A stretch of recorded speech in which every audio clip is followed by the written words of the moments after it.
Hello, good evening in Japan, good afternoon or good morning, wherever you are. Welcome to the Kagura Worldwide Tour. My name is Fabian. I am from Mexico. And I'm Masayuki Nakano from Japan. And today we are very excited because we will show you Kagura. We have been working in Kagura for several years. And this is the first time that we will be showing people from other countries how Kagura looks like. Should we take a look of how entering the Kagura site looks like?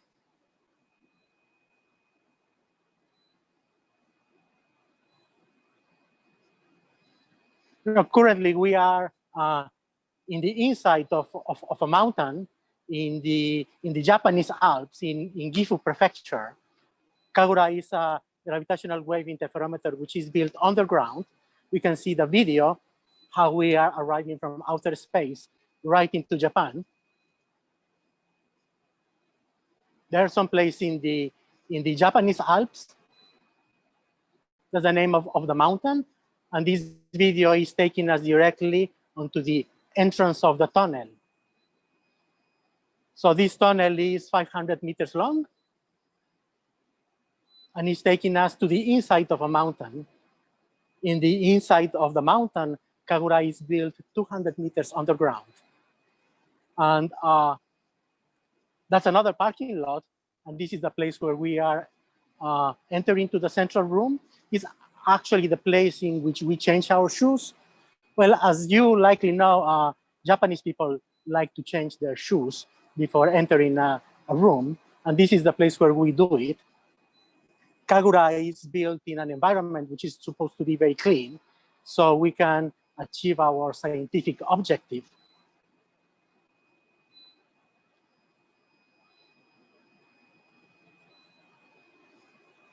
And we are here in the central room. There.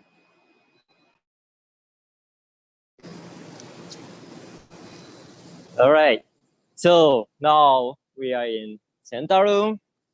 And so today we're gonna show what Kagura looks like. But beforehand, maybe we should start from what is the gravitational wave. The gravitational wave is the distortion of the space-time. Well, I know it's too difficult to understand. Most of you don't understand what it is right now. So please type in Google gravitational wave, then you will find some information. So, but now today, this is the main purpose is the tour of this Kagura. So I will skip the detail of gravitational wave. The point of gravitational wave is that the gravitational wave comes from the astrophysical phenomena like the merger of black hole and black hole, or the merger of neutron stars, or supernovae, such kind of thing. So if we can detect a gravitational wave, we can know what's happened in universe. All right. And second point of the gravitational wave is that when the gravitational wave is coming, that gravitational wave will move the materials or objects. So if we see this object motion, we can say, oh, now gravitational wave is coming. How to do that? There is interferometer.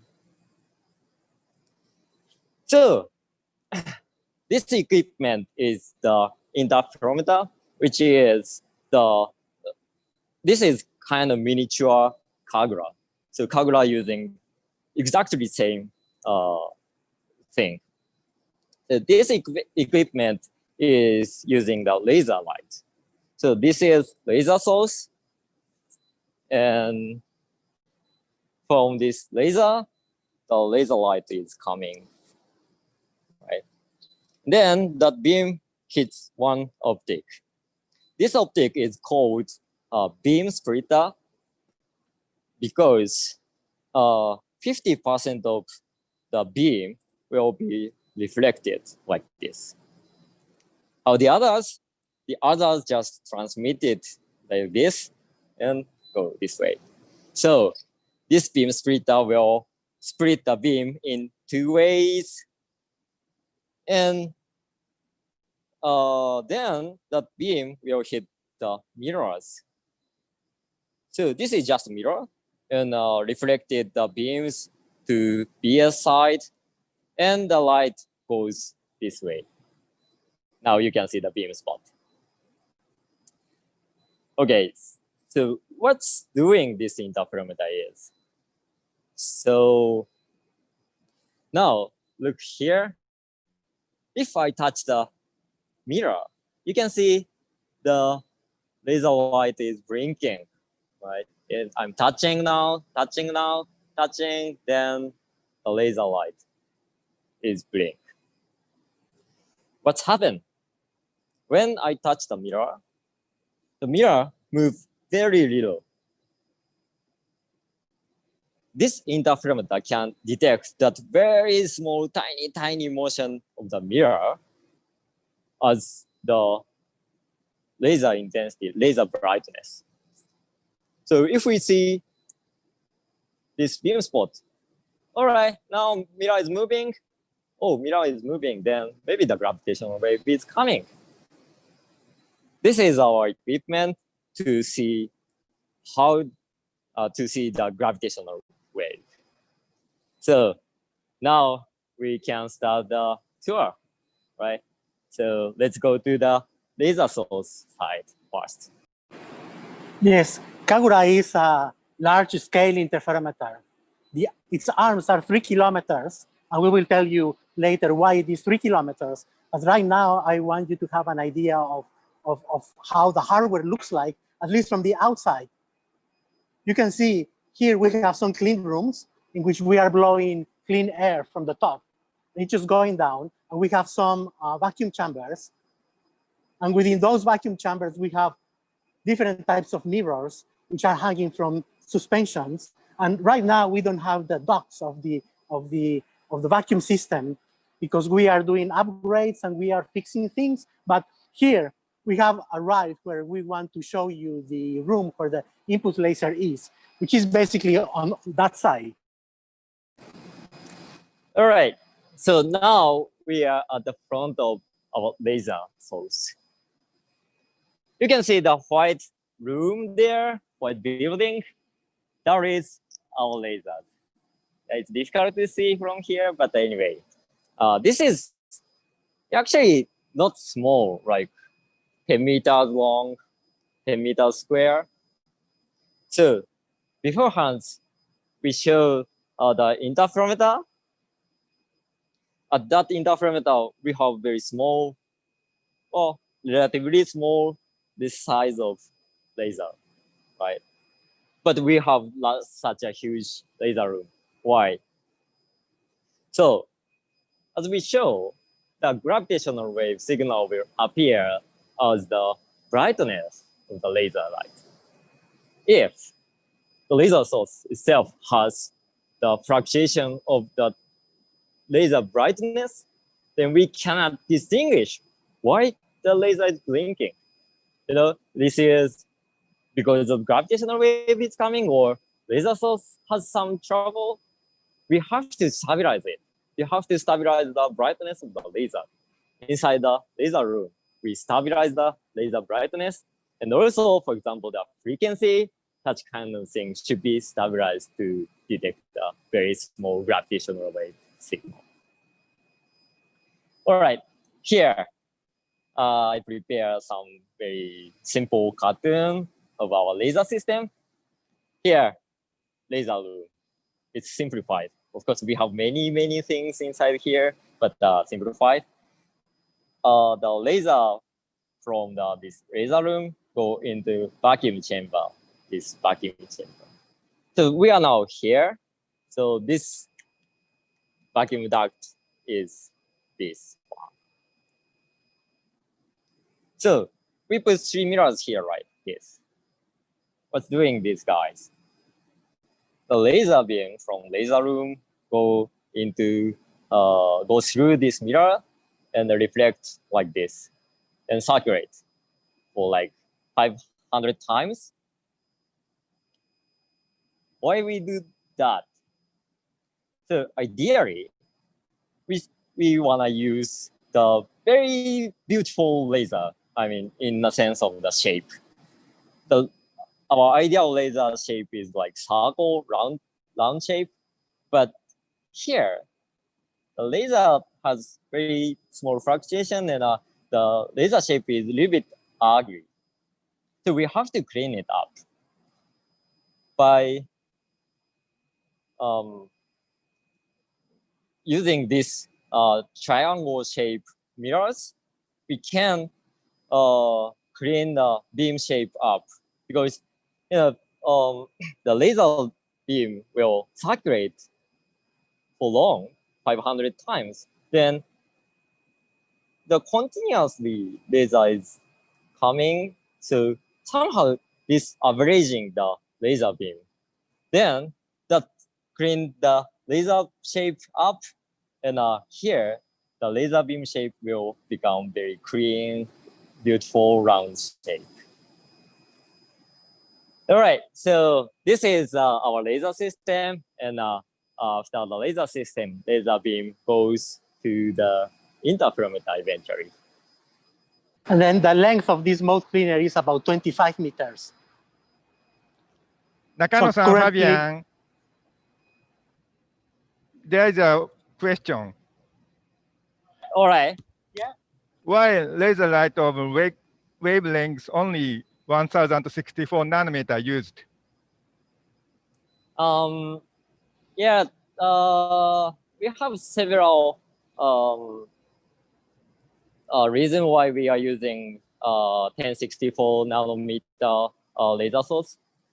One most important, maybe the one most important reason is that this 1064 nanometers laser is very stable and high power laser. To detect a gravitational wave, we need enhance the gravitational wave signal. To do that, we should use high power. But as I said, the laser source should be stable. High power and stable is very difficult to, this is kind of trade-off. So for 1064 nanometer laser, we can use very high power, though it's very stable laser. That's the reason why we are using 1064. All right, so now we can show our beam splitter, it looks like. Yes, as Masayuki was telling you, we have lots of different types of noise. So one of those types is the seismic vibration of the ground. You might not realize, but the flooring, which you are actually standing now, wherever you are in the world, is moving a really, really tiny amount, and you don't realize about that.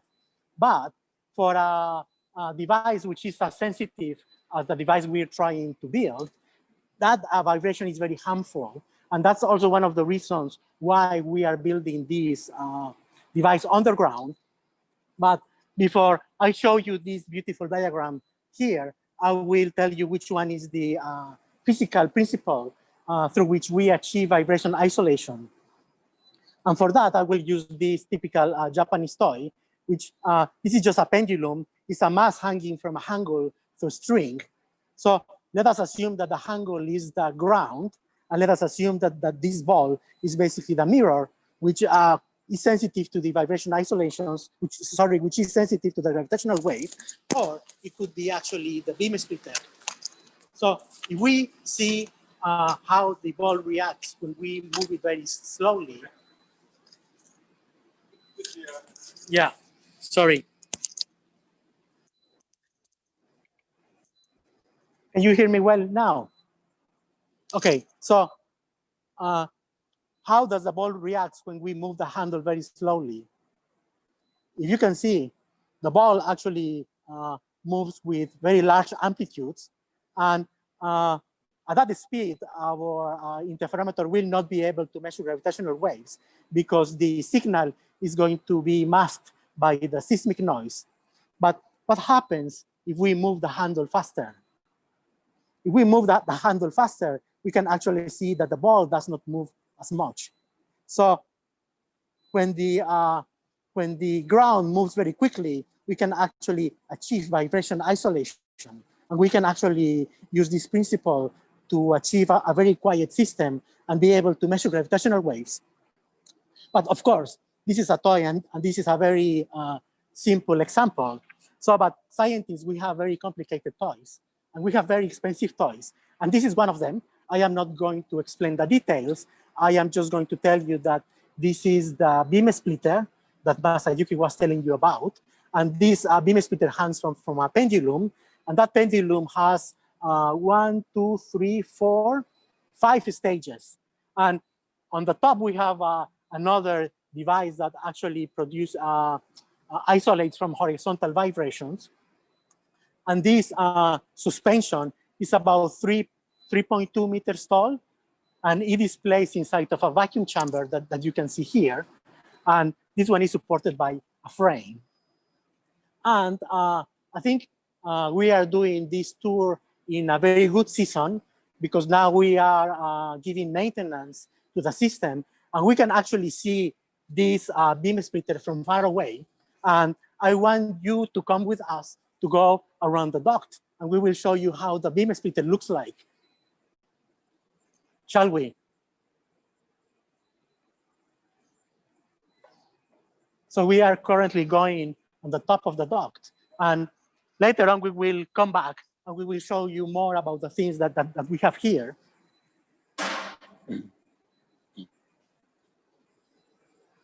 And something that I should tell you is that these types of suspensions, for instance, the one from which the beam splitter hangs, it can attenuate the vibrations of the ground by a factor of 1,000,000, which is quite impressive. So you can see over there, that's the vacuum chamber that houses the beam splitter. Let us come this way and let us take a look.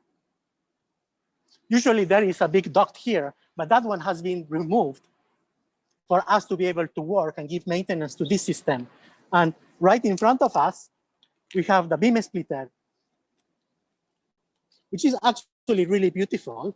And we have spent a few years hanging optical components, big optical components. This component is about 11 kilograms. And we have about 12 different optical components, big optical components that we spent several years hanging them.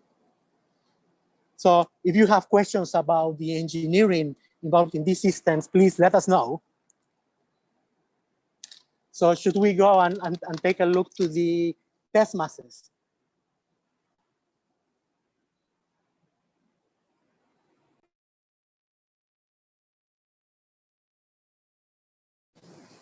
So so far we show laser source and beam splitter. Now finally we are reached to our test masses, which feel the gravitational wave. So I prepare very simple picture like this.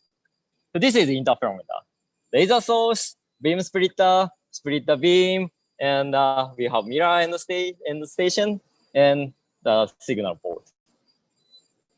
Beforehand, we showed the interferometer, which only has beam splitter and test masses.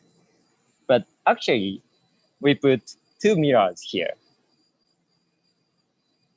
Why? So by putting the mirrors here, the laser beam circulates inside or between these mirrors. Then the travel length of this light is enhanced like 1,000 times. Longer arm can increase the gravitational wave sensitivity.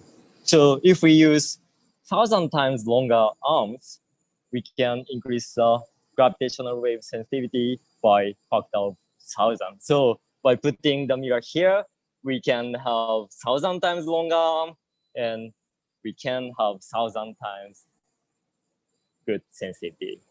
Impressive. All right. Now we can show the input test mass now. So now you can see the now you can see very tall vacuum chambers from the second floor. What is this? This is our test masses. So we will prepare the cartoon of inside vacuum chamber. This is the one. So as Fabian explained, we suspend the mirror for the seismic motion isolation. The BS is center of the interferometer, but this input test mass or end test masses are the most important part because gravitational wave will shake this test mass. So we prepare 13 meters long suspension to reduce the seismic motion as possible as we can. Then this mirror is now very quiet in sense of seismic motion. So inside that vacuum chamber, we have such a huge suspension. And this is not only a huge suspension, but the mirrors actually are cooled down to something like 200 minus 350 Kelvin.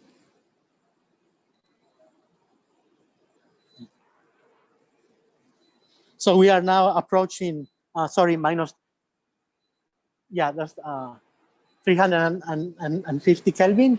And here we have another picture of our vibration isolation system. It is on a second floor, and the top part is supported on the second floor. And it just goes down all the way to the chamber that we just showed you. And here we have a cryogenic, this is our cryogenic payload.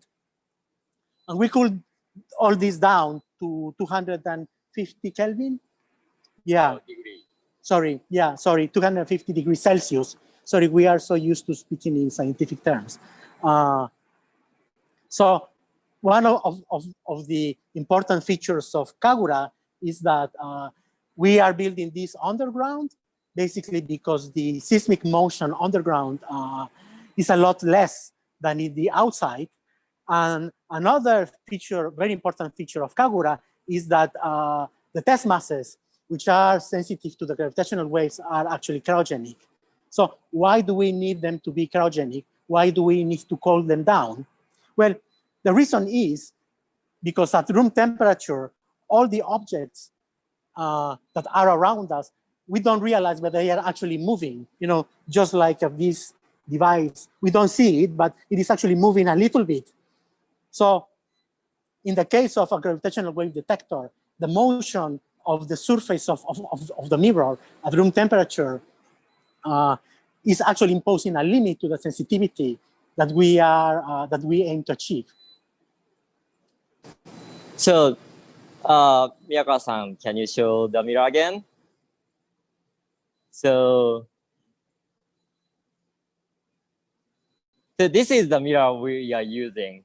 This made from sapphire, and we cost like $100 million maybe. $100 million? No, $500,000. $500,000. So it's really, really expensive. Yeah. So, all right. Now we are going to our tunnel now. So here we can see the cryo chamber like this, and here this is the Kagura, which is cooling the mirror down. We have 4 of these cryo coolers per test mass. All right. Now we are going to the our 3-kilometer tunnel. And the place that we are going to show you is actually a very exciting place. from the point of view of science, because this is exactly where the gravitational waves create the signal that we can actually measure with the interferometer. So it is actually quite exciting. And it is actually a really long way there. And we usually use electric transport to go there. You can see the duct. And imagine this vacuum system. This is when Kagura is actually working. This is about 3 kilometers of ultra high vacuum, which is something quite exciting. Let us take a look. This is where the 3 kilometer tunnel begins. And as I was telling you, we have some electric transport here. And over here, we have some electric bicycles. And it takes something about 10 or 15 minutes using these electric bicycles to go all the way there. So should we show you how going there looks like? I think we have a video in order for you to take a look. Okay. So while you are actually seeing this video, Masayuki and myself are going back to the central room where we will be answering your questions.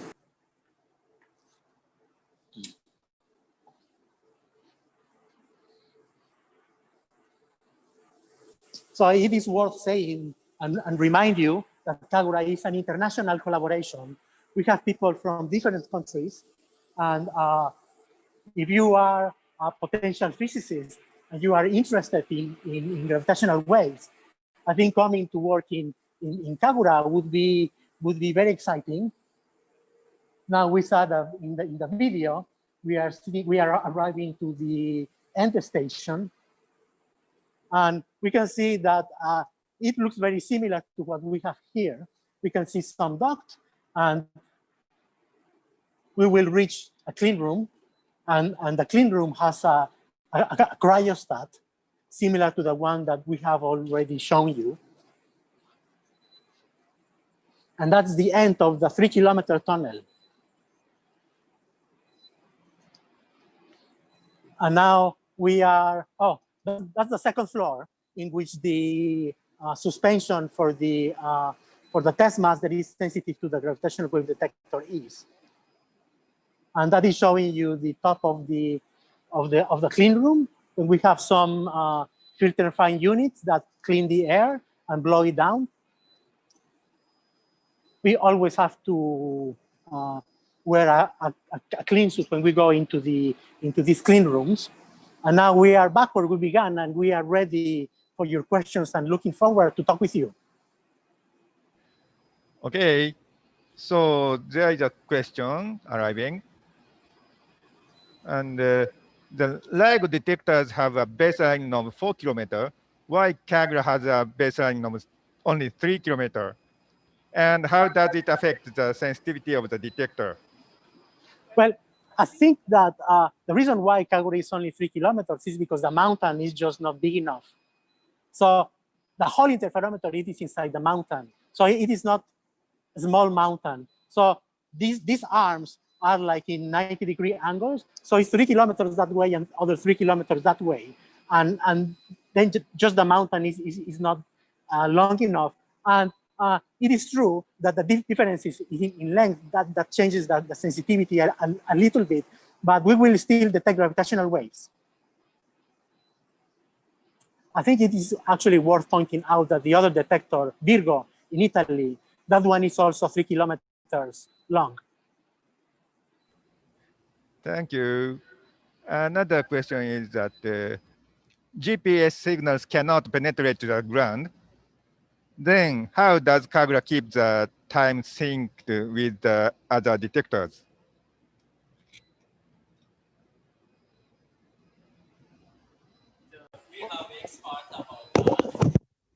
Okay, maybe I can. Yeah, I can answer that. So we have the GPS antenna outside of the underground.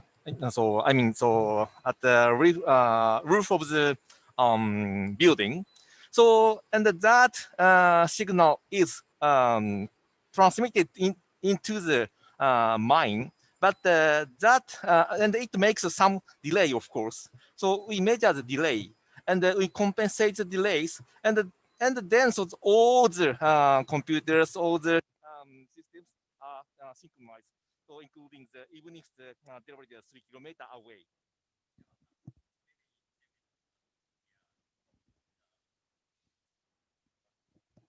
Yeah, I was able to hear clearly. Okay, okay, I can answer. Can I answer? Miyakawa-san, say again at the Yeah. last 10 seconds. Ah, okay. So the GPS anyway, so GPS is antenna is located outside the building, and then so the okay, so then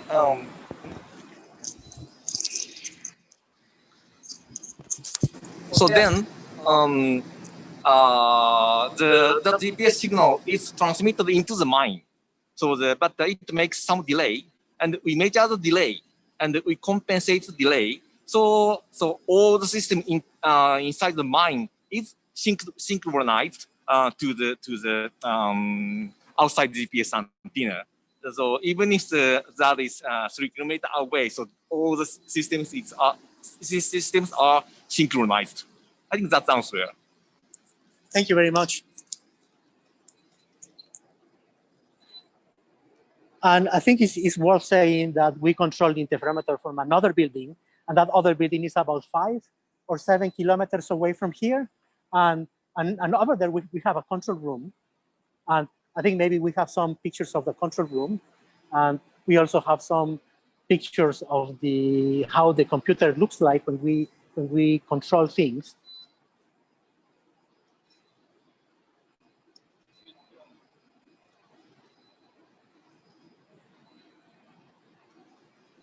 Wait a moment. There is Yes. some video problem. Yeah, it seems there is some video problem. But well, if there's any more questions available before the video comes back, we can probably continue with the questions.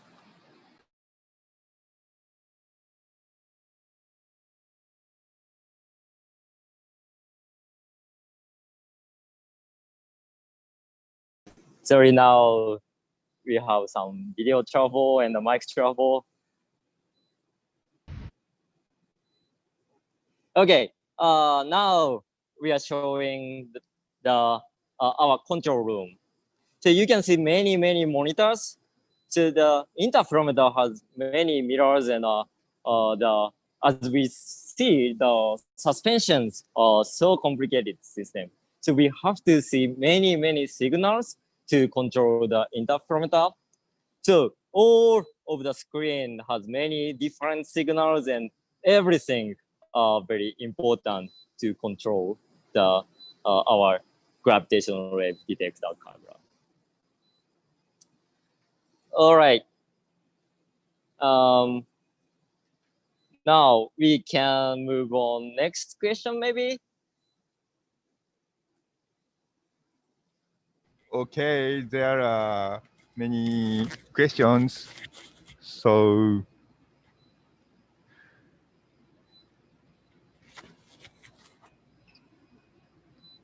is a vacuum for the laser to maximize the speed of light, as the speed of light in air will be slower due to the light interacting with particle. But in a vacuum, the light is faster.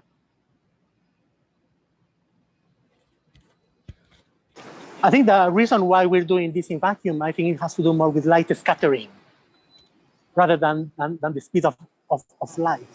So it is probably an effect which might be very hard to see in this small interferometer. But if we just blow air, I'm just blowing air. And can you see the light blinking? So the air is going to introduce a very harmful effect into the output signal. And if we did this experiment in air, we wouldn't be able to measure gravitational waves. So it has to do with air currents, and also air actually scatters a lot of light. And it would look something like somehow metaphorically like a discotheque. If you are old enough like me, you probably remember discotheques in which the light was going everywhere. So, but that's basically the reason why we have to do this experiment in vacuum.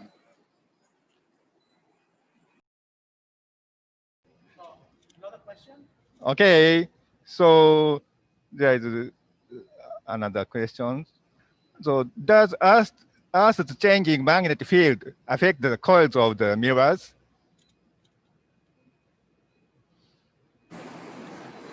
As far as I know, I think it does not. However, there is some magnetic effects that people worry about. And I think that has to do with magnetic effects in the atmosphere. To be completely honest, I am not a complete expert about it, but we have a team, and that team is called Physical and Environmental Monitoring. And one of the things that they do monitor is the lighting in the outside of the tunnel. So because for instance, if there is lightning or if there are changes in the magnetic field, that might actually affect the circuitry in our system. So we have a dedicated team actually looking for those type of influences. However, the changes in the magnetic field of Earth, as far as I know, it is something that we have not been worrying about that yet.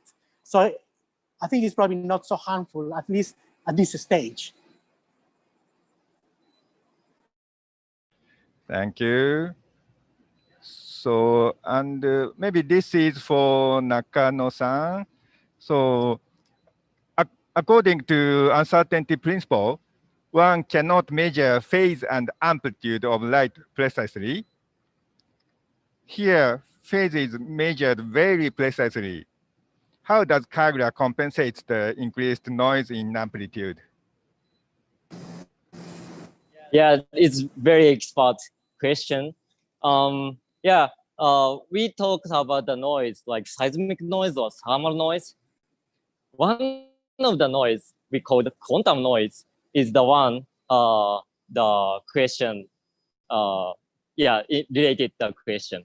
So the light, we say light is wave, but at the same time, light is like quantum.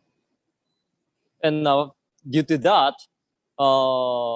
the light itself has fundamental noise of the phase and amplitude. Actually, that noise is one fundamental noise which limiting our gravitational wave detector sensitivity, even in LIGO. But of course, we have several techniques to reduce that quantum noise. One is that if we use high power laser, then the quantum noise will be reduced.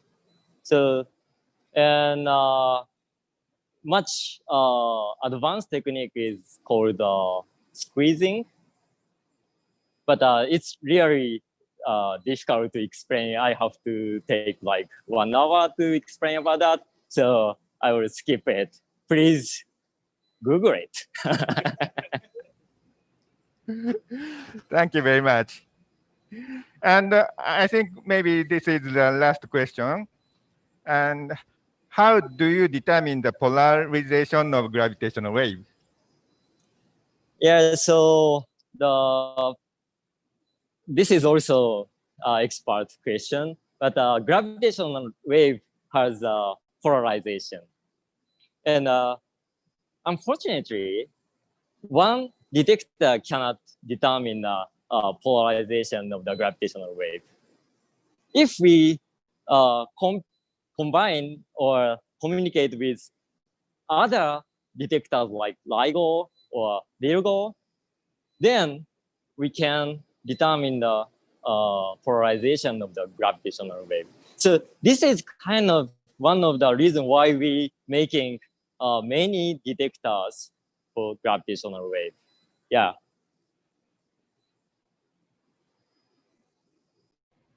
Thank you very much. So please go to the final. I think we have reached the end of our tour. We were very, very happy and very excited to show you what we have been working for several years. And you will hear from us again when we detect gravitational waves.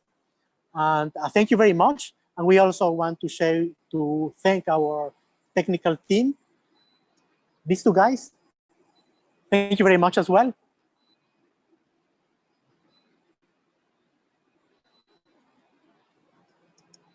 Thank you. Bye.